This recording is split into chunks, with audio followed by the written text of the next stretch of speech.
Introducing myself. Done kinda crazy, she's poison but tasty, and people say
Assalamualaikum warahmatullahi taala wabarakatuh. Perkenalkan, nama saya Siti Syarifatul Badriah dari Fakultas Sains dan Teknologi, Prodi Teknologi Informasi semester 1. Di sini saya akan menjelaskan tentang ringkasan, abstrak, dan sintesis.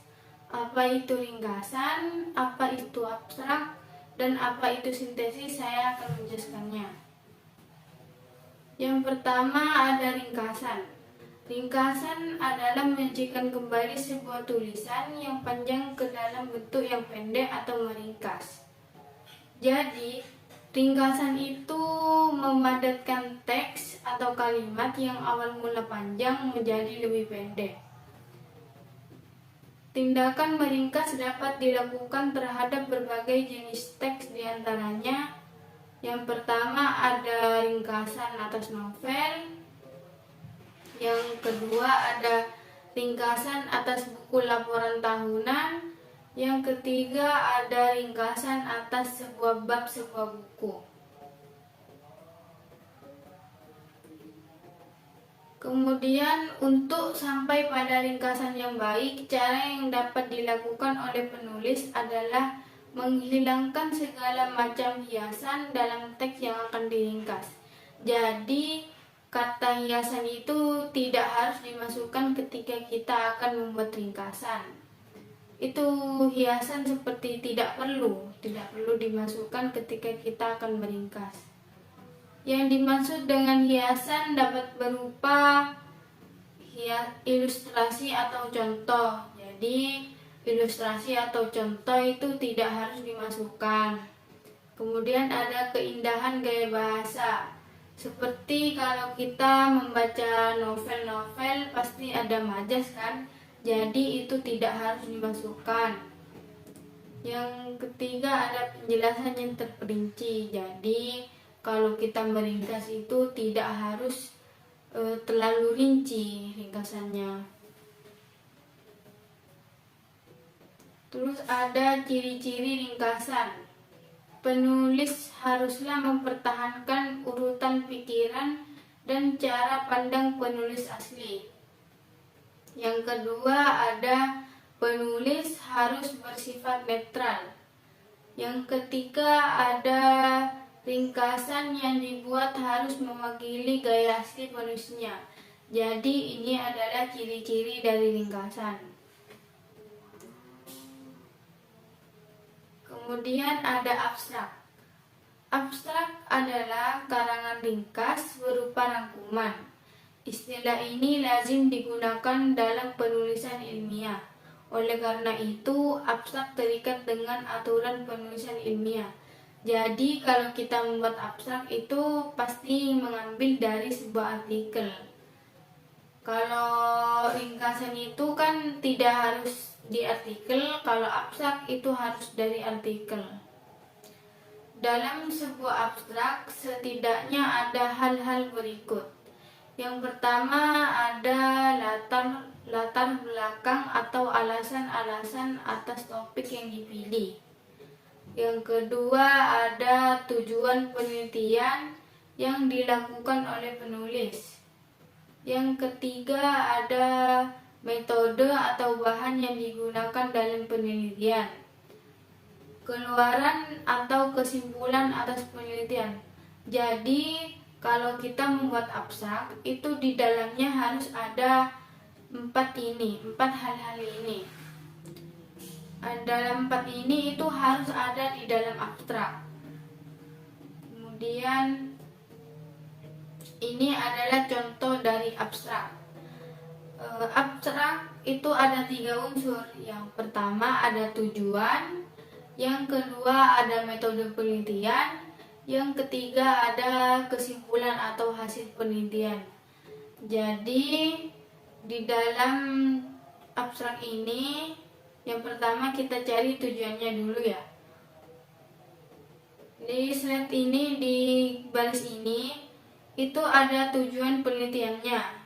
Ini penelitian ini bertujuan memodelkan serta memprediksi harga emas dunia di masa pandemi COVID-19. Jadi ini termasuk unsur tujuan. Kemudian unsur kedua yaitu metode penelitian. Metode penelitian yang digunakan dalam abstrak ini menggunakan model A5. Jadi unsur yang kedua menggunakan metode penelitian model A5. Terus yang ketiga ada kesimpulan atau hasil penelitian.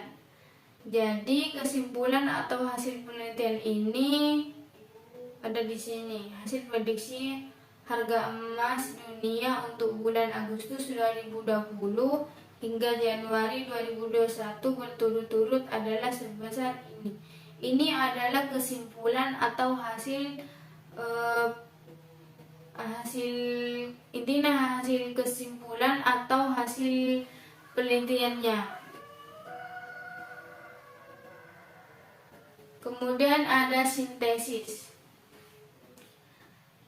Berbeda dengan ringkasan atau abstrak yang merupakan ringkasan atas satu sumber saja. Sintesis dibuat atas beberapa sumber.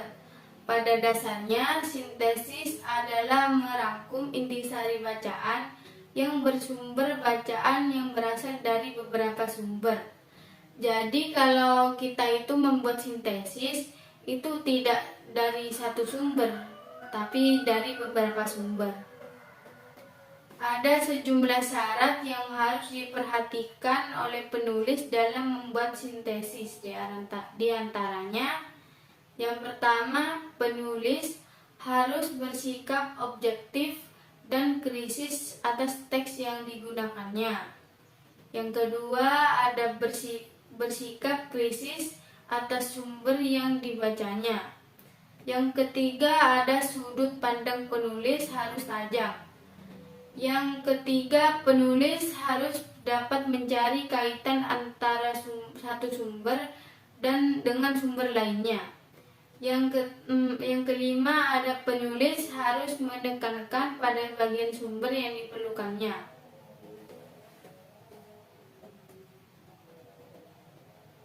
Ini adalah contoh dari sintesis ya. Jadi ini kalau sintesis itu kan diambil dari beberapa sumber, bukan dari satu sumber saja. Ini adalah contoh dari sintesis. Oke, itulah penjelasan dari saya. Sekian, terima kasih. Wassalamualaikum warahmatullahi taala wabarakatuh.